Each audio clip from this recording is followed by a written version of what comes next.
ક્યારેક એવું અંદરો અંદર પૂછાય કે આટલી બધી આત્મહત્યાઓ થાય, આ બહેનો ઉપર બળાત્કાર થાય, આટલો બધો ભ્રષ્ટાચાર થાય, તોય આ પૃથ્વી, આ માનવજાત એ બધી ટકી છે કેમ? ત્યારે આપણને જવાબ આપવાનો મન થાય કે આવા સંતો હજુ આપણી વચ્ચે છે ને માટે ટકી છે. એટલે એ સૌના ચરણોમાં હું દંડવત પ્રણામ કરીને આ પવિત્ર તપોભૂમિમાં આવવાનો મારો રાજીપો વ્યક્ત કરીને આપણા વિષય પર સીધો આવું કે આ 360 ડિગ્રીવાળી જે વાત છે એ તરુણભાઈએ પણ સરસ રીતે કરી, પછી પણ મુકાઈ, પણ મને એવું લાગે છે કે એમાં હજુ ઘણી બધી અધૂરપ છે. NEPમાં આનો ઉલ્લેખ થયો છે, પણ એની સાથે જોડાયેલા હજુ આને કેટલું સમજી શક્યા છે એ મને બહુ મોટી શંકા અને પ્રશ્ન છે. કારણ કે આ બહુ નાજુક અને અઘરો વિષય છે. આપણે અત્યાર સુધી જેટલા મૂલ્યાંકનો કર્યા છે એ બધા ખંડ દર્શનથી કર્યા છે. આ 360 એટલે તમે સમજો તો વર્તુળ આખું પૂરું થાય છે. એટલે કે એ અખંડ દર્શનની વાત છે. 360 ડિગ્રી મૂલ્યાંકન એટલે કોઈ પણ ક્ષેત્રનું એ સર્વગ્રાહી એટલે કે અખંડ મૂલ્યાંકન, અને એ સમજવું બહુ અઘરું છે. એટલે જ્યારે અહીંયા રજૂઆત થતી હતી ત્યારે મને પ્રશ્ન થતો હતો કે હું કેમ સમજાવું. તો મને હમણાં જ એક દાખલો યાદ આવ્યો કે ત્યાં મેં મારી ઓફિસ નથી રાખી, આંબાના ઝાડ નીચે એક હિંચકો છે, બાપુ પણ ત્યાં પધારી ચૂક્યા છે, ત્યાં બહાર હું બેઠો હું, જે કોઈને કામ હોય ત્યાં આવે. સાંજે 6ની આસપાસે બધા જમવા જાય, એટલે એ બાજુથી જે રહેતા હોય એ પસાર થાય. એ બાજુ બહેનોનું છાત્રાલય છે. તો એક દીકરી જતી હતી, પણ રડતી રડતી જતી હતી અને મારું ધ્યાન ગયું. એટલે મેં બોલાવી, કેમ રડતી જાસ? તો કે કાંઈ નહીં દાદા, કાંઈ નહીં. મેં કીધું ના, અહીંયા બેસ. મેં કીધું શું થયું? કોઈ ખીજાયું? આમ થયું તેમ થયું? તો કે ના ના કે એમ. મેં કીધું તો આજે જે શાક કર્યું છે એ તને નથી ભાવવાનું એટલે રડસ? તારે દૂધ કે છાશ જોઈએ છે ને એ નથી મળવાના એટલે રડસ? તો કે ના દાદા, કાંઈ નથી એમ. મેં કીધું તો તું મને નહીં કે, તો તારે મને દાદા નહીં કહેવાનું. તો કે ઠીક લ્યો કે એમ ગામડાની ના પેલું કે ને હાસું કહી દઉં કે? મેં કીધું કે હાસું કહી દે. કીધું તને શું કામ રોવું આવે છે? તો કે મમ્મી યાદ આવી છે. અરે તારી ભલી છે, હાલ મારી બાજુમાં બેસ. મેં કીધું તારી મમ્મી કેવો સાટલો પહેરે છે? એવું હું અંદરથી એક મહેમાન રૂમમાંથી ઓછાટ લઈ આવું ને હું ઓઢી લઉં. હું તારી મમ્મી? તો કે ના કે. પછી મેં એને પૂછ્યું કે તને શું યાદ આવે છે? મમ્મીની બંગડી? તો કે ના ના. મમ્મીના હાથ? તો કે ના ના. મમ્મીની આંખ? તો કે ના ના. પછી તો એ ગોટે ચડી ગઈ, અને હું તો માસ્તર એટલે પ્રશ્નો પૂછતો જ ગયો. તો બધામાં ના આવી. મેં કીધું તો તને શું યાદ આવે છે? તો કે દાદા હેરાન કરો મને મમ્મી યાદ આવે છે. આ મમ્મીનું દીકરીએ કરેલું અખંડ મૂલ્યાંકન છે. આ મૂલ્યાંકન છે. આપણે કાં તો હાથનું મૂલ્યાંકન કરીએ છીએ, કાં પગનું કરીએ છીએ, કાં સાડીનું કરીએ છીએ, કાં બંગડીનું કરીએ છીએ, કાં બુટિયાનું કરીએ છીએ, અને એમાં ગોઠે ચડી જઈએ છીએ. એટલે આ 360 ડિગ્રી મૂલ્યાંકન એટલે સમગ્રતાનું મૂલ્યાંકન છે. એનું જે સત્વ તત્વ છે એનું મૂલ્યાંકન છે, અને માટે એ મૂલ્યાંકન કરવું એ અઘરું છે. અને એ જો મૂલ્યાંકન થાય તો ક્રાંતિ થાય. પાછું એવું છે કે તમે એ મૂલ્યાંકન જો કરી શકો તો બહુ મોટી ક્રાંતિ થાય. એવું જ એક બનેલું કે જેમ ભાઈને છોકરો મૂકી ગયા કે ભાઈ 5મા ધોરણનો છે પણ તમે 7મામાં બેસાડો, અમે કોઈ એને સાચવી શકીએ એમ નથી. અમારે છાત્રાલય ફરજિયાત, છોકરાઓ અપડાઉન ન કરી શકે, ત્યાં જ રહેવાનું. એટલે અમુક છોકરાઓ ભણવામાં હોશિયાર હોય પણ આમ ભાઈ કહેતા હતા ને આપણી ગુજરાતી તળપદી વનાની બહુ હોય, તોફાની હોય. તો ગૃહપતિ એ થાકી જાય, ગૃહપતિ થાકે એટલે એના અધ્યાપકને કહે, એટલે અધ્યાપક થાકે એટલે આચાર્યને કહે, આચાર્ય થાકે એટલે એ નિયામકને કહે, પછી નિયામક છે ને એ વાલીને પત્ર લખે કે અમે બધાએ બહુ કોશિશ કરી પણ આ તમારો નંગ સચવાતો નથી, હવે શું કરવું એમ. હવેના વાલી એવા થઈ ગયા છે કે હું કહું છું ને ધોકાઓ, તમે તાર મારો પણ રાખો. હવે એ તો આપણે કરીએ નહીં. લગભગ આ પ્રોસેસ અમારે 3 મહિના ચાલે. હું ઘણા વખતથી આમ સીધો નિવૃત્ત, એટલે સીધું ભણાવવાનું, સીધું છોકરાઓના ગૃહપતિ તરીકે ઓછું જવાનું થાય. પણ એ અમારી મુખ્ય ગૃહપતિની 15 જણની કમિટીએ છેલ્લે રિપોર્ટ કર્યો કે આ છોકરાને હવે કોઈ સાચવી શકે એમ નથી, એટલે હવે એને કાઢી મૂકો. અને જ્યારે કોઈ છોકરાને કાઢી મૂકવાની વાત આવે ત્યારે એ મને જાણ કરે, હું હોઉં તો, કે આવું થયું છે, શું કરશું કે એમ. એટલે મેં કહ્યું તમે આટલા બધા એક વિદ્યાર્થીથી થાકી જાઓ તો તમે બધા કીધું નાપાસ કહેવાઓ. તો કે ના કે અમે બધો પ્રયત્ન કરી લીધો પણ નથી મેળ પડતો. મેં તો સારું કીધું, હું એકાદ વાર એને મળીશ. હવે ઘટના પણ એવી બની કે 2 દિવસ થયા અને મને રાત્રે 11 વાગે ગૌશાળાએથી ગોવાળે ખબર આપ્યા કે દાદા એક ગાયને આડું આવ્યું છે ને ગાય બહુ પીડાય છે. આપણે ડૉક્ટરને એને બોલાવ્યા છે, પ્રયત્ન કરે છે, પણ હવે એ તો કહે છે કે ભાઈ ગાય બચશે કે કેમ અને વાછરું જીવશે કે કેમ એ બધા પ્રશ્નો છે, પણ કે ગાય પીડાય છે બહુ કે. મેં કીધું સારું. થોડીક વાર થઈ એટલે મને પછી આમ ઊંઘ નહોતી આવતી, એટલે હું પાછો ગયો ગૌશાળાએ. અને એ 5-7 જણા જે ગોવાળો અને અમારા ભાઈને બેઠા હતા એની જેમ હું પણ બેઠો ગાયની સામે. કીધું કે આપણે પ્રાર્થના કરો. ત્યાં મને યાદ આવી ગયું કે ઓલા છોકરાને અહીંયા બોલાવ્યાને કીધું, તો એને જે બોલાવા ગયા ને એની સાથે એક તો જરા ઝઘડ્યો. આપણે ક્યાંય એવો નિયમ નથી કે રાત્રે 11 વાગે કોઈને બોલાવી શકાય. મારી ઊંઘમાં તમે વિક્ષેપ શું કામ કરો છો, સવારે હું આવીશ. તો કે પણ કે અરુણ દાદા બોલાવે છે, પણ એને અત્યારે કાંઈ હક નથી, અત્યારે મને બોલાવાય કે. મેં કહ્યું ભાઈ તું આવતો ખરો. એટલે પછી મારું તો એણે એટલું માન રાખ્યું ને આવ્યો. મને કે શું કામ છે, મને ખબર જ હતી કે આ બધાય તમને ફરિયાદ કરશે ને તમે મને બોલાવશો, મને ઘરે મોકલી દેવો છે ને મોકલી દેજો. કે તું બેસ તો ખરો કીધું. તો કે પૂછો. મેં કીધું મારે કાંઈ પૂછવું નથી, મારે આ ગાયની સામે બેસવાનું છે ને ઉજાગરો કરવાનો છે, તો મને એમ થયું કે તારી કંપની હોય તો સારું કીધું, મારે કાંઈ બોલવું નથી. એ પણ ગાયના અવલોકનમાં રહી ગયો. હું એની સામું જોયા કરું અને હું 2 વાક્યો બોલા કરું કે અરે આ ગાય કેટલી પીડાય છે, આ માં કેટલી પીડાય છે.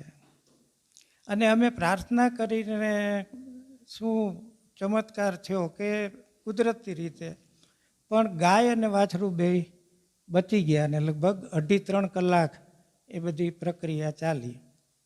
એ બધું પત્યા પછી છોકરો મને પૂછે છે કે ગાય બહુ પીડાણી કાં? મેં કીધું હા. મેં જો દોસ્ત એવું છે કોઈ પણ માં જન્મ આપે ને ત્યારે આવી બધી પીડા થાય કીધું.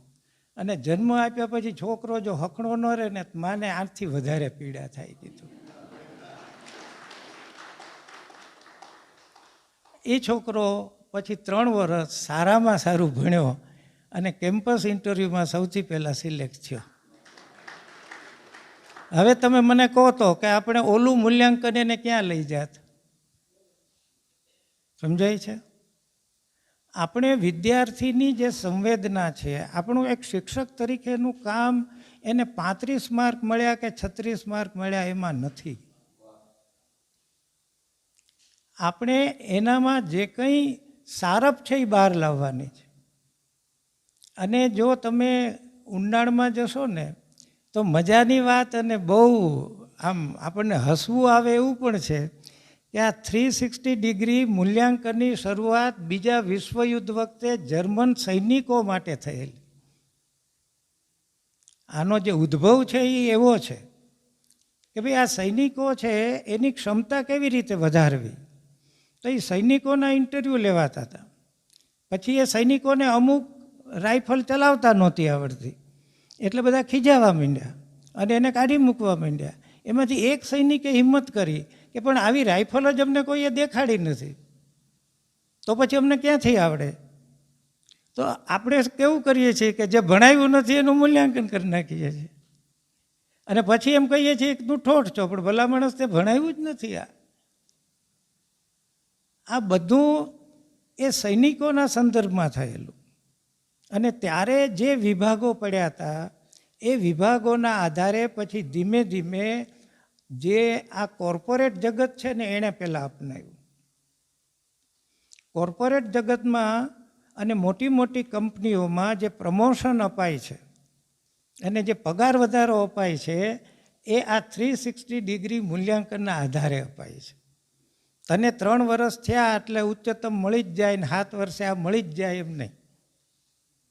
તારું પરફોર્મન્સ શું છે, તે શું એચીવ કર્યું છે, તું કંઈ નવું શીખ્યો છો, નવું કંઈ વાંચ્યું છે, નવો વિચાર કાંઈ મૂક્યો છે, કંઈ ઇનોવેટિવ આઈડિયાઝ છે, તો તને આગળ લઈ જવાય અને તો મૂલ્યાંકન કરાય. અને એ મૂલ્યાંકન કરતી વખતે આપણે જોવું પડે કે તમે એને આપ્યું છે કે નહીં. આપણે એને ગારો આપીએ ને પછી એમ કહી કે તારી મૂર્તિ આરસપણ જેવી નથી માટે તું નાપાસ. પણ તમે એને આરસપણનો પથ્થર ક્યાં આપ્યો છે? તમે ગારો આપ્યો છે. આ આપણે ભૂલી જઈએ છીએ અને આ મૂલ્યાંકનની સૌથી મોટી આપણી વીકનેસ છે. તો જ્યારે મૂલ્યાંકન કરવાનું છે ત્યારે એમાં 5-7 મુદ્દાઓ બહુ અગત્યના છે. અને એ મુદ્દાઓમાં ત્યાં સુધી છે કે વિદ્યાર્થી, પછી મા બાપ, શિક્ષક, એનું વ્યવસ્થાતંત્ર, એનું ફંડિંગ એજન્સી, એની સરકાર સાથેની આચારસંહિતા, સમાજ, આ બધું એમાં આવે છે. અને બહુ અગત્યનું છે તે શાળાનું ભાવાવરણ. આટલા લગભગ 10 મુદ્દાઓ એમાં છે અને એ 10 મુદ્દાઓનું તમારે મૂલ્યાંકન કરવાનું છે. એ 10 મૂલ્યાંકનનું આમાં મજાની વાત એ છે કે આપણે માત્ર વિદ્યાર્થી માટે જ આ મૂક્યું છે. શિક્ષકો માટે તો ક્યાંય મૂક્યું જ નથી. આ એનઈપીમાં ઘણું બધું એવું છે કે જે ઉત્તમ કક્ષાનું છે, પણ જે તજજ્ઞ લોકો છે, જે અભ્યાસુ છે એને ખબર છે કે આનો અમલ કરવો આપણે ત્યાં અશક્ય છે. એનઈપી એક ડ્રાફ્ટ તરીકે જગતની ઉત્તમ શિક્ષણ પોલિસી છે, પણ જો તમે એનો અમલ કરી શકો તો. હવે આપણે વિષય અધ્યાપક જો ન મૂકી શકવાના હોય ત્યાં રમતગમતને, હાર્મોનિયમને, તબલાનો ક્યાંથી ગોતવાના છીએ? તમે કેવી રીતે એને વિકલ્પ આપી શકવાના છો? તો વિકલ્પ ન આપી શકવાના હો તો મૂલ્યાંકન કેવી રીતે થશે? અને મૂલ્યાંકન આ એવું છે કે બેય પક્ષે થવું જોઈએ. ભરાડ સાહેબ હમણાં કહેતા હતા એમ ઘણા બધા દેશોમાં જવાનું થયું છે. તો ત્યારે જ્યારે અમારે લંડનમાં એક આ શિક્ષણ પહેલાંમાં જ જવાનું થયું હતું ત્યારે મેં કહ્યું હતું કે તમે શિક્ષકોને વિદાય આપો છો ને એવી કોઈ ઘટના હોય તો મારે જોવી છે. અને એવો એક પ્રસંગ આવી ગયો. તો એ સ્કૂલમાં એવું હતું કે એ શિક્ષક ઘણો સરસ રીતે ભણાવતો હતો, પણ પછી વિદ્યાર્થીઓએ મૂલ્યાંકન કર્યું તો વિદ્યાર્થીઓના મૂલ્યાંકનમાં એમ આવ્યું કે આ શિક્ષક ભણાવે છે એ અમને સમજાતું નથી. એટલે વહીવટદારોએ અને પ્રિન્સિપાલે નિર્ણય કર્યો કે ભાઈ તો પછી આમને આપણે મુક્ત કરી દેવાના. તો એનું ફંક્શન હતું. એ ફંક્શનમાં વિદ્યાર્થી પ્રતિનિધિઓએ આખું ફંક્શન હેન્ડલ કર્યું. કોઈ વહીવટદારે નહીં, પ્રિન્સિપાલે નહીં, છોકરાવે. કે સાહેબ તમે બહુ સરસ કપડાં પહેરીને આવતા હતા, તમે સ્માઇલિંગ ફેસથી જ ભણાવતા હતા, તમે ખૂબ તૈયારી કરીને આવતા હતા, પણ અમે એવા કમનસીબ કે તમે ભણાવતા હતા એ અમે સમજી ન શક્યા. આવું બોલ્યા. એણે એમ ન કીધું કે તમારામાં કાંઈ છે નહીં ને તમે ભણાવતા હતા એમાં કાંઈ અમને મજા ન આવી. એણે એટલા વિવેકથી કહ્યું કે તમે બધા જ પ્રયત્નો કર્યા હતા સાહેબ, પણ અમારામાં કંઈક ખામી છે કે અમે તમને નથી સમજી શકતા. હવે અમે જો તમને સમજી જ ન શકતા હોય તો આપણું લાંબુ કેમ ચાલશે? એટલે હવે અમે તમને ભવિષ્યમાં કોઈક બીજી સારી સ્કૂલ મળે એવી શુભેચ્છાઓ સાથે વિદાય આપીએ છીએ. અને એને પુષ્પગુચ્છ આપીને વિદાય કરે. પેલો શિક્ષક એમ ન કે કાલે હું કોર્ટમાં જાઉં છું. શિક્ષક એમ કે મેં મારાથી બનતા બધા પ્રયત્નો કર્યા, પણ હું માફી ચાહું છું કે હું તમને સંતોષ ન આપી શક્યો. મારા પછીનો શિક્ષક એ તમને સંતોષ આપી શકે એવી શુભેચ્છાઓ સાથે હું વિદાય લઉં છું. આમ કાર્યક્રમ પૂરો થાય. આ 360 ડિગ્રી મૂલ્યાંકન છે. હવે જો આપણે આ ન કરી શકવાના હોઈએ તો હંમેશા એ અધૂરપવાળું કોઈ પણ વહીવટી કામ એ પરિણામ ન આપી શકે. મને આ સોલર ઉપરના પ્રશ્નો થાય ને ત્યારે ઘણા કહે કે આ સૂર્યપ્રકાશની મદદથી ઇલેક્ટ્રિસિટી જનરેટ થાય છે એવી આ બધી સોલર પેનલો છે. તો એનું રો મટીરિયલ તો રેતી છે, આપણા પગમાં જે આવે તે, એમાંથી એ સોલર પ્લેટ બને છે. કે તો કેવી મજા, સૂંડલા ભરી ભરીને રેતીના નાખી જ દો.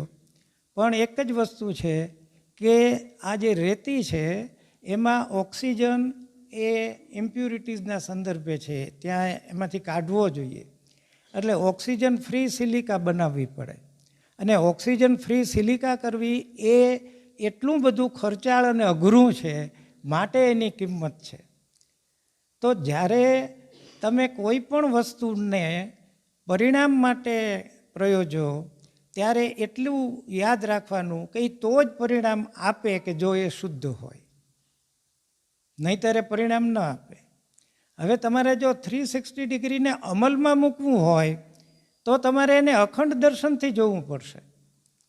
તમે એના 3 પેરામીટર્સને અમલમાં મૂકશો અને બીજાને નહીં મૂકો તો નહીં ચાલે. તમારે બધું જ એમાં મૂકવું પડશે.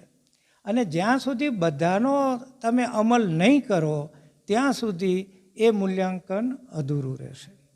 એટલે આ વસ્તુ બહુ સારી છે. અને એ શેના માટે છે કે જે અહીંયા હમણાં જ વ્યાખ્યા આપવાની કે ભાઈ આપણે વિદ્યાર્થીને ભણાવવાનો નથી, એને ભણતો કરવાનો છે. જે શિક્ષણ ભણાવે એ શિક્ષક નિષ્ફળ, એણે ભણાવવાનું નથી, એણે ભણાવી નથી દેવાનું, એને ભણતો કરવાનું છે. તો ભણતો કરવા માટે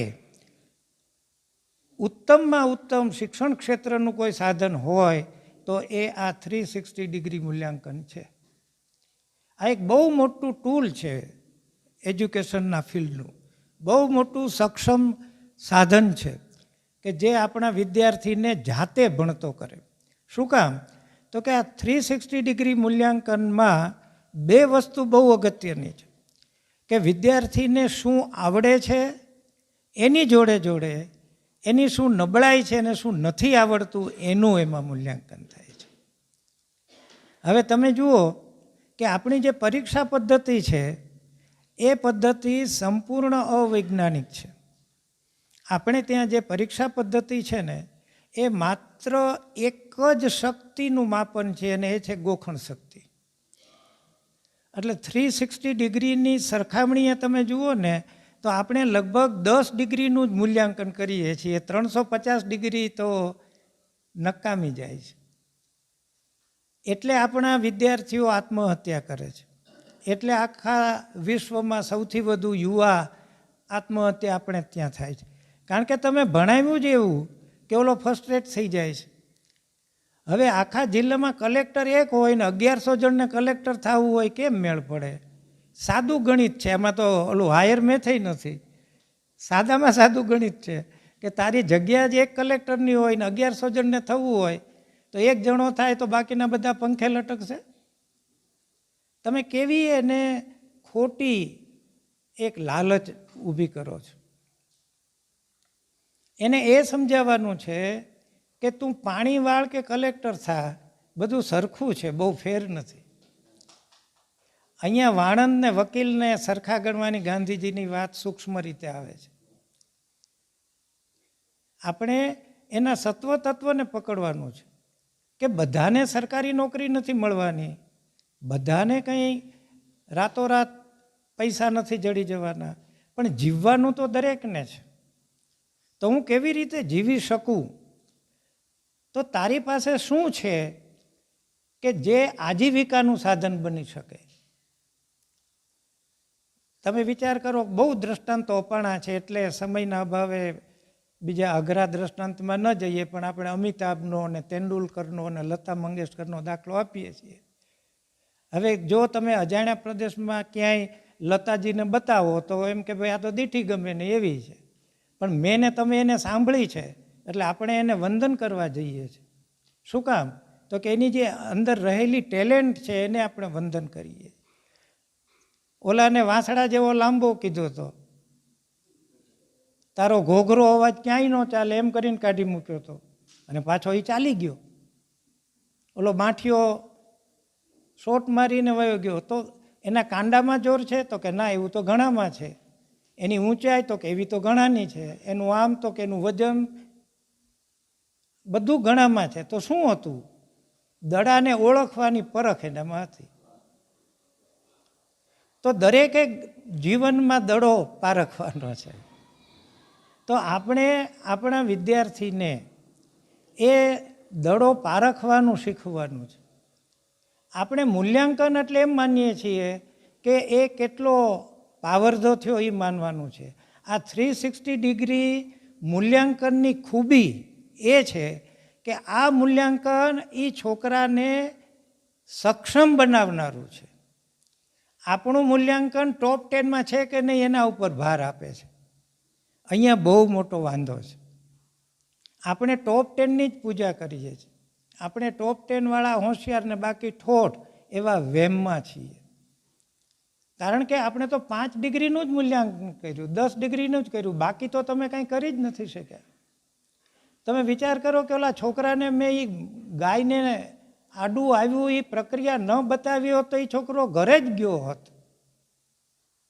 અમે અહીંયા ઉલ્લેખ થયો એ માયધારમાં શરૂ કર્યું તો બધા કે સંખ્યા નહીં આવે.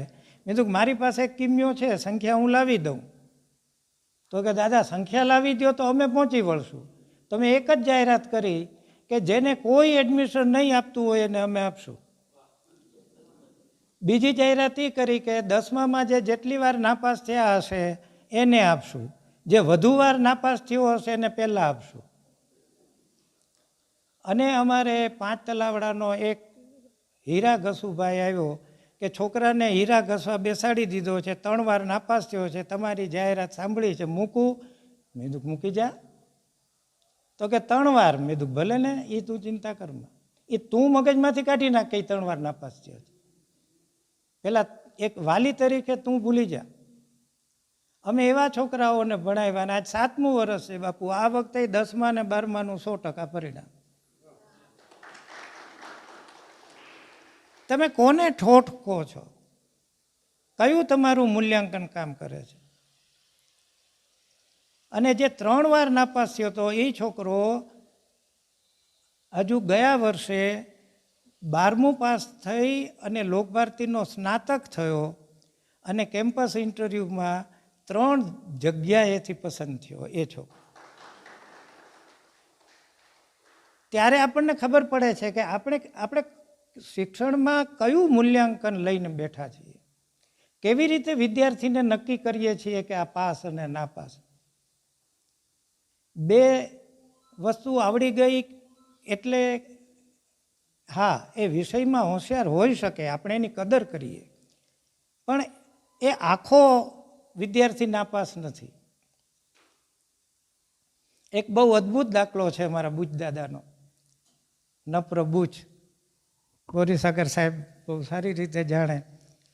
એ એક વખત રાત્રે મારી પાસે આવ્યા, મને કે આપણો આ ભાઈબંધ છે ને એ તારા કેમેસ્ટ્રીના વિષયમાં નાપાસ થયો છે કે, અને ત્રીજી છેલ્લી કસોટી હતી આપણી ચાન્સની, અમે લોકભારતીમાં 3 વાર તક આપીએ વાર્ષિક પરીક્ષા પહેલાં, કે હજુ જો નીકળી જાય તો આપણે એનું વરસ બચાવી લઈએ. તો મને કહે તારી છેલ્લી ને ત્રીજી પરીક્ષામાં એ નાપાસ થયો છે, એટલે હવે એનું વરસ બગડવાનું છે કે. અને કે એણે બહુ ટ્રાય કરી પણ કરું કે એને કેમેસ્ટ્રી આવડતું જ નથી, કે શું કરશું કે એમ. એની અટક ખેંગાર. એટલે મને કે અરુણ એવું કરીએ તો, કે હું ને ખેંગાર, હું એનો જામીન થાઉં, કે હું ને ખેંગાર તને લખી દઈએ કે અમે કેમેસ્ટ્રી ભણ્યા છીએ એવું કોઈને નહીં કહીએ જીવશું ત્યાં સુધી, અને ક્યાંય કેમેસ્ટ્રીનો ઉપયોગ નહીં કરીએ, કારણ કે ઉપયોગ કરીએ તો કદાચ અમે ભૂલ કરીએ, કારણ કે એમાં પાસ નથી. આટલી અમે તને ખાતરી આપીએ તો તું એને પાસ કરી દઈશ કે.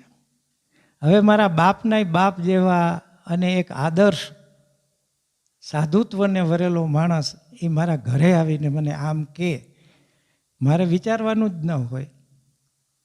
મેં કહ્યું હા દાદા, હું એને પાસ કરી દઈશ. પછી હળવેકથી કહે છે કે એક અધ્યાપક તરીકે તો તને કોઈ નુકસાન નહીં જાય ને, કારણ કે તું નાપાસ ને પાસ કરસ. મેં કીધું કે ભગવાન મને માફ કરશે. મેં એને પાસ કરી દીધો, અને એ છોકરો એક NGOમાં મેનેજર તરીકે સારામાં સારા પગારથી લાગ્યો. હવે તે દિવસે જો મેં એક વિષયનો પકડી રાખ્યો હોત તો એ સ્નાતક ન થઈ શક્યો હોત. એ તો પછી MSW થઈને આગળ ગયો. જામનગરનો અમારો નરેશ ભંડારી પરીક્ષામાં પ્રેક્ટિકલમાં ઊભો મારી સામે જોયા કરે. મેં કીધું નરેશ હવે ટાઈમ થવા આવે છે, તું પૂરું કર પ્રેક્ટિકલનું. પછી મારાથી બોલાઈ ગયું કે તમે ગભરાવમાં, જેટલું જે કંઈ આવડતું હોય ને એ તમે લખો, જેટલું તમને ફાવતું હોય તો લખો કીધું. પછી મેં પેપર જોયું ને તો એ નરેશ ભંડેરીએ એક કવિતા લખી હતી, કેમેસ્ટ્રીના પ્રેક્ટિકલમાં કવિતા લખી. એટલે પછી મેં એને બોલાવ્યો, ભલા માણસ તને એટલી અક્કલ નથી તો કે તમે નહોતું કીધું જે આવડતું હોય એ લખો.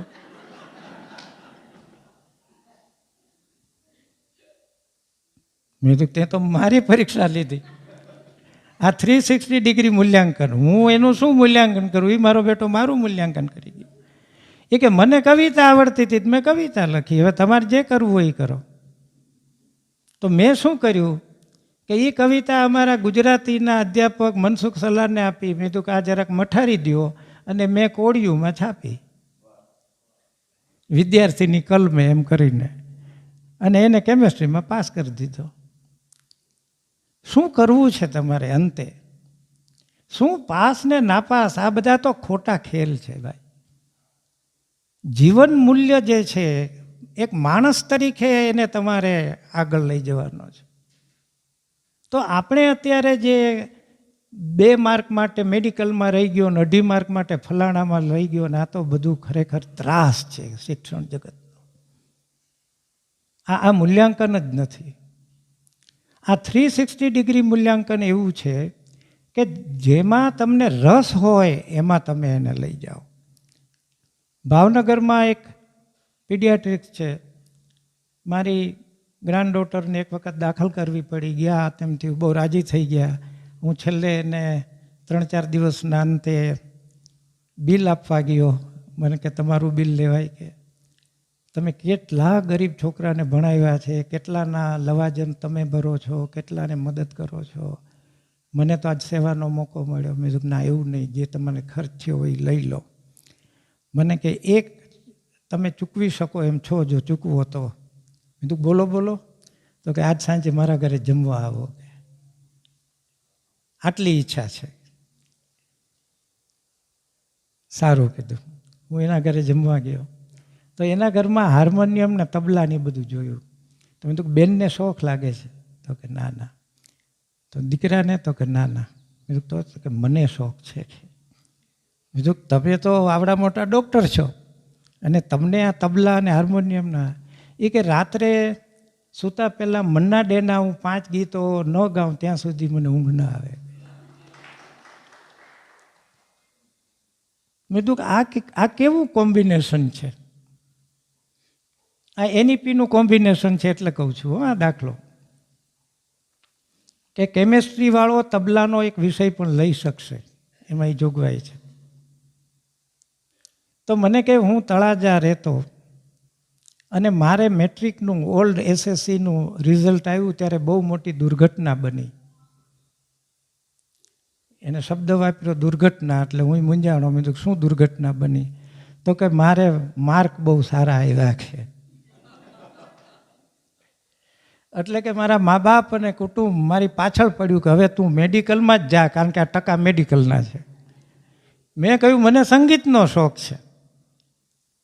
તો કે ના ના, તારે મેડિકલમાં જ જવાનું છે. અને મને જો ને કે ડૉક્ટર કર્યો કે, એટલે કે ડૉક્ટરનું કામ કરું, પછી ટાઈમ મળે ત્યારે ગીત ગાઉં છું. શિક્ષણનું કામ મૂળે શું છે? જીવનની પ્રસન્નતા બક્ષવાનું છે. આ આપણે ભૂલી ગયા છીએ. આપણે એમ જ માન્યું છે, શિક્ષણને એક સાધ્ય માન્યું છે, ત્યાં આપણે ભૂલ કરી છે.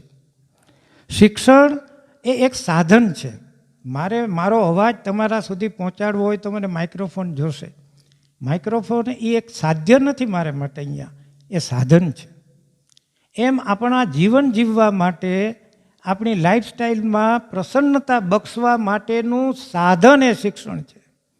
આપણે એને સાધ્ય કર્યું ને, એમાંથી સ્પર્ધા આવી. અને સ્પર્ધા જ્યાં આવે ને ત્યાં બજારું સંસ્કૃતિ ઊભી થાય. એટલે શિક્ષણ આજે બજારું બની ગયું છે. શિક્ષણ એક બજાર બનીને ઊભું છે. શું કામ? આપણે એને સાધ્ય માન્યું. શિક્ષણ માત્ર ને માત્ર એક સાધન છે. શેનું સાધન છે? જીવનની પ્રસન્નતા બક્ષવાનું. એટલે આ સ્કેન્ડિનેવિયન કન્ટ્રીઝના અભ્યાસમાં ગયા કે ભાઈ હેપીનેસ ઇન્ડેક્સ એનો કેમ ઊંચો છે. આ નોર્વે, સ્વીડન, ડેનમાર્ક, ફિનલેન્ડ, આ બધા પહેલા 3માં કેમ આવે છે? એ કઈ કઢી પીવે છે કે ત્યાંના બધા લોકો સુખી છે? એની આવક એટલી બધી નથી, પણ એ બધા દેશોમાં પ્રજા એ સંતોષી જીવ છે. એને જીવનનો આનંદ છે. આ જીવનનો આનંદ તે ક્યાંથી ખરીદ્યો? લાંબી વાર્તા છે, પણ એનું પગેરું એની શિક્ષણ પદ્ધતિમાં છે. એને એવું શિક્ષણ આપવામાં આવે છે કે સેવાથી પણ તું પૈસાદાર થઈ શક અંદરથી. માત્ર ખિસ્સું કાપવામાં જેટલો આનંદ છે, કોઈકને બનાવવામાં આનંદ છે, એના કરતાં 1000 ગણો આનંદ એ કોઈકને મદદ કરવામાં છે. એનો અનુભવ જ આપણે છોકરાને કરાવતા નથી. એકવાર તો તમે એ અનુભવ કરાવો એને કે તું એક માને હાથ પકડીને મોતિયાનું ઓપરેશન કરવા જા. અમે છોકરાઓને મોકલીએ છીએ કે જે તારી કાંઈ સગી નથી થતી, એવી એક માનો હાથ પકડીને તું એનું મોતિયાનું ઓપરેશન કરાવવા જાય છે, એની સાથે 2 દિવસ રહે. તું અમારે બીએડની છોકરીઓ એક વખત આવી કે દાદા આવું તે કાંઈ હોતું હશે આમને તેમને. એમ શું થયું? તો કે આવું કાંઈ ન ચાલે ને, હવે તો બધાને કમ્પ્યુટર આવી ગયા ને લેપટોપ આવી ગયા ને. મેં કીધું કેમ? આપણે તો અદ્યતન લેબોરેટરી છે. મને કંઈ બધુંય છે, પણ મેં કીધું શું થયું? અમારા હાથ જુઓ. કે મેં કીધું કે મને કાંઈ નથી દેખાતું. તો કે કેમ દાદા તમને નથી દેખાતું? અમને જો ફોડલા પડી ગયા, લોહીના ટસિયા નીકળી ગયા. કેમ? તો કે આજે અમે પહેલી વાર 2 કલાક દાતરડી લઈને ઘાસ કાઢવા ગયા હતા. એટલે મેં કીધું પહેલી વાત તો એ કે તમે નાપાસ, કારણ કે તમને પકડતા ન આવડ્યું કે તમને વાગ્યું.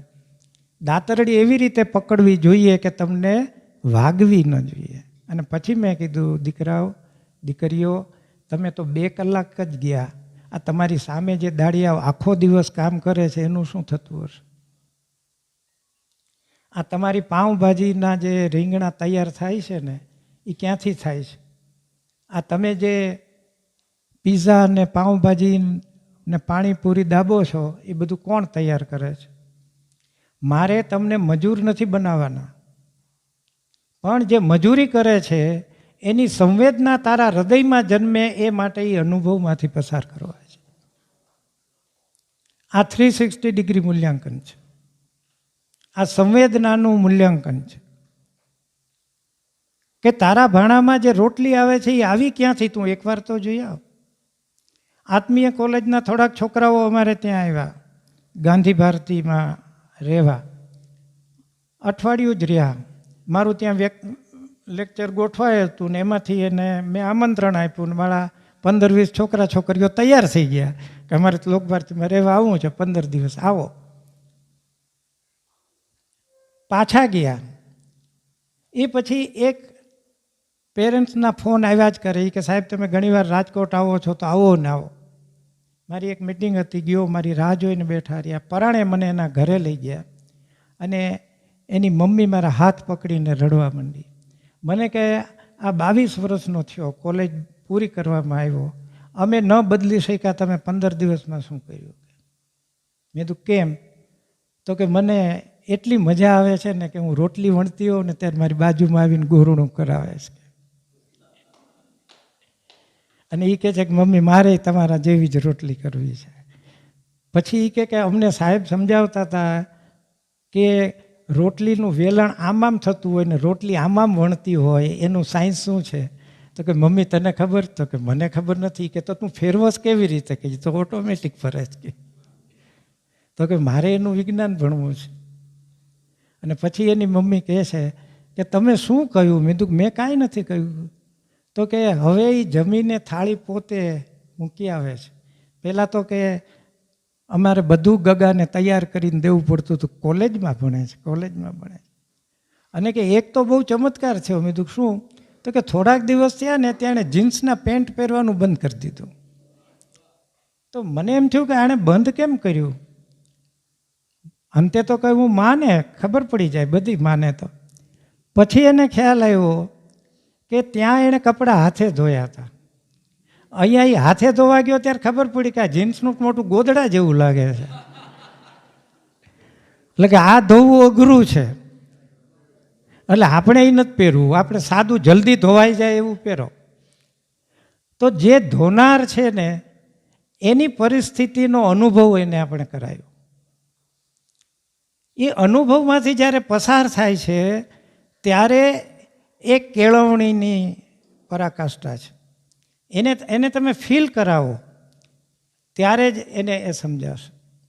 એટલે આપણે એને અનુભવમાંથી પસાર કરવાનો છે. અને આ બધામાં જો પ્રાણ તત્વ હોય તો એ માતૃભાષા છે. એટલે આપણે જ્યાં સુધી આ બધું જ છે એ માતૃભાષામાં નહીં કરાવીએ ત્યાં સુધી નકામું. 2001માં ઇન્ડો ફ્રેન્ચ કલ્ચરલ એક્સચેન્જ સ્કીમમાં હું પસંદ થયેલો અને 1 મહિનો ફ્રાન્સમાં અમારે રહેવાનું હતું 2001માં. ત્યારે એક પરિચિત જગ્યાએ હું મળવા ગયો, એક એડ્રેસ હતું મારા દાદાએ આપેલું. તો મને કહો તમે અહીંયા આવ્યા છો ફરવા નામને તેમને? મેં કીધું હા. તો મને કે અમારી એક શિબિર ચાલે છે, એમાં તમે કહેવા આવો કે તમે કે ગ્લોબલ વોર્મિંગ વિશે બહુ લખ્યું છે તો એની વાત કરો કે. મેં કીધું મારે તો એટલી બધી ટેપ છે, તું કે એ શરૂ કરી દઉં કીધું. તો કે ના એના ઉપર. પછી મને કે અહીંયા કોઈ ફ્રેન્ચ સિવાય તો કાંઈ સમજતું જ નથી કે. એટલે મને કે અંગ્રેજીમાં જે બોલે એનું અમારે ફ્રેન્ચમાં ટ્રાન્સલેશન કરવું પડે. તો મને કે તમે તારે ગુજરાતીમાં બોલજો અને હું એનું ફ્રેન્ચ કરીશ કે. ત્યારે મારું પહેલી વાર એ સપનું પૂરું થયું. કારણ કે લોકભારતીમાં પરદેશના બધા આવે ને એટલે દાદા અમને 2-3 જણને મોકલે કે તમે જાઓ અને છાત્રાલયમાં લઈ જાઓ, એની પાસે વાતો કરાવો અને એ કહે ને એ આપણા છોકરાઓને ગુજરાતી કરીને કહો. ત્યારે હું ગુજરાતી કરું ને ત્યારે મને એમ થાય કે આ જમાદારમાં એટલું બધું શું છે, આના કરતાં તો અમે વધુ જાણીએ. પણ એ મારી ધોળી ચામડી છે એટલે આપણે ફિલ્ડિંગ ભરીએ. એટલે ત્યારે મને છે ને આમ જુવાની બહુ હજુ શરૂઆત, દાદા અમને તૈયાર કરતા પલોટતા. તો ત્યારે મને અંદર એમ થાય કે હા મારે ક્યારેક એવું કરવું છે કે આપણે બોલતા હોય ને ધોળિયાઓ સાલાવ ટ્રાન્સલેશન કરતા હોય કીધું. અને આવું તો જ થાય અહીંયા નોલેજ ઇઝ પાવર અહીંયા પ્રૂવ થાય છે કે તમારામાં એવું જ્ઞાન હોવું જોઈએ કે ઓલો કે ભલે તું ગુજરાતીમાં બોલજે પણ મારે તારું જોઈએ છે. 2003માં મને ફોન આવ્યો કે અરુણભાઈ તમે અહીંયા 2001માં આવ્યા હતા હમણાં ગયા. મેં કીધું કે હા મને યાદ છે, બહુ મજા આવી હતી. તો કે ના એવું થયું છે કે અમારે શિબિરો પૂરી થાય પછી ફીડબેક લેવામાં આવે. એ ફીડબેકમાં કે તમારું વ્યાખ્યાન પહેલા નંબરે આવ્યું કે એટલે હવે તમને અમે ફરીવાર ઇન્વાઇટ કરીએ છીએ. મેં કીધું જો બોલાવો હોય તો બોલાવો, હું ગુજરાતીમાં ફટકારીશ કીધું. તો કે તમારે જેમાં ફટકારવું હોય એમાં કે પણ તમે આવો કે. સાહેબ હું કેટલા વખતથી ફ્રાન્સ જાઉં છું, હું ગુજરાતીમાં બોલું અને 2 જણા એનું ફ્રેન્ચમાં ટ્રાન્સલેશન કરે અને છતાં એ બોલાવે કે અમારા તજજ્ઞો કરતાં તારી પાસે નોલેજ સારું છે. તો આપણે શું કામ પડતું મૂકવું? અમે 3 જણા એફિલ ટાવર ગયા. હું તો 2-3 વખત જઈ આવેલો, પણ આ વખતે મારા વાઈફ સાથે હતા અને મને કુટુંબીજનો અને ખાસ મારી દીકરી બહુ ઠપકો આપતી હતી કે તમે મમ્મીને તો એકવાર લઈ જાઓ એમ. તો એ મને કહે એફિલ ટાવર ન ચડીએ તો પેરિસ આવ્યા શું કામનું? તમે 3 જણા ગયા ને 11,000ની ટિકિટ થઈ 3 જણને ઉપર ચડવાની. અને તોય મારો બેટો અંગ્રેજીમાં ન સમજાવે. મેં કહ્યું મેં 11,000 આપ્યા કે 11 લાખ દેને કે તારે જો અમારા દેશમાં અહીંયા ફરવું હોય તો ફ્રેન્ચ શીખ. એને અંગ્રેજી આવડતું હતું જમાદારને, પણ તમે જુઓ કે એ તમે પૈસા આપો તોય નથી બોલતો. ફ્રાન્સમાં ફ્રેન્ચ એટલે ફ્રેન્ચ નથી બોલવાનું. બીજું ઇઝરાયલ 2 વખત ગયો, અમારા છોકરાઓને મોકલવાની ટ્રાય કરી, ના. 1 વર્ષ હિબ્રુ યુનિવર્સિટીમાં હિબ્રુ ભણો, એ યુનિવર્સિટી તમને હિબ્રુ આવડે છે એનું સર્ટિફિકેટ આપે, પછી જ ઇઝરાયલની કોલેજમાં એડમિશન મળે. આપણે ઊંધું છે કે કોઈક અંગ્રેજીમાં બોલે ત્યાં તો આપણે લટુપટું થઈ જઈએ અને તરત એની ફિલ્ડિંગ ભરવા માંડીએ જાણે કે કાંઈક ઉપરથી આવ્યો. આપણે બહુ લઘુતા ગ્રંથિ અનુભવીએ છીએ. આપણી પાસે ઘણું બધું છે, આપણે શું કામ એવી લઘુતા ગ્રંથિ અનુભવી? માતૃભાષાને તમે જેટલું પ્રાધાન્ય આપશો એટલો તમારો આઈક્યુ વધશે. હું થ્રુ આઉટ ગુજરાતી માધ્યમમાં ધૂળી નિશાળમાં જ ભણ્યો છું અને કેટલા બધા દેશ ફર્યો અને કેટલી બધી કમિટીઓમાં છું. વટથી ગુજરાતી ફાળવાનું છે. જરાય આપણને નાનપ નથી. એને આપણી જરૂર હોય તો બોલાવે. આપણી પાસે એ અનુભવ હોવો જોઈએ. આ નર્મદાનું હમણાં હાઈ પાવર કમિટી એક રચાણી, તો હમણાં છેલ્લે એડવાઇઝર તરીકે માનીમ્યો.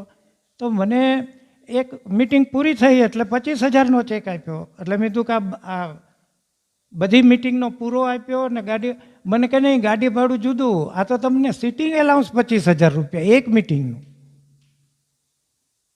તો ત્યારે મને એમ થયું કે હું તો એ બધા જ પૈસા મારા છોકરાઓને જ આપી દઉં છું, સંસ્થાને આપી દઉં છું, જે કાંઈ એવોર્ડ્સ મળે, મારું પેન્શન બધું, આપણે કાંઈ જોતું નથી, ઉપરવાળો સાચવે છે. તો આ કીધું શું કામ તમે આપો છો મને આટલા બધા? તો કે પણ આવી સલાહ આપી શકે એવા ગુજરાતમાં તમે 5 જણા જ છો. અહીંયા ટોપ 10માં આવવાનું છે મારા વાલા. તમારા નોલેજથી, તમે તમારા અનુભવથી, તમારા કામથી, તમારું કામ બોલવું જોઈએ. તમારી ડિગ્રી બોલે એ નકામું, તમારી આવડત બોલવી જોઈએ. 360 ડિગ્રીમાં તમને શું આવડે છે, તમારી પાસે શું અનુભવ છે અને કયા ક્ષેત્રમાં તમે નબળા છો એનું મૂલ્યાંકન છે. અને એ મૂલ્યાંકન જે દિવસે થઈ શકશે તે દિવસે આપણો વિદ્યાર્થી ક્યાંય પાછો નહીં પડે. પણ મિત્રો આમાં બરાબર યાદ રાખીએ કે આપણે એવા વહેમમાં છીએ કે આ માત્ર વિદ્યાર્થીનું મૂલ્યાંકન થવાનું છે. આમાં વિદ્યાર્થી, શિક્ષક, વાલી, વ્યવસ્થાગણ, પેરેન્ટ્સ અને આપણી ગવર્નિંગ બોડી એ સૌનું થવાનું છે. આ સમજશું ત્યારે સાચું 360 ડિગ્રી મૂલ્યાંકન થશે. આ બહુ અઘરું અને જટિલ છે. ક્યારેક એની જ 3-4 દિવસની શિબિર કરો તો સમજાવી શકાય. આભાર.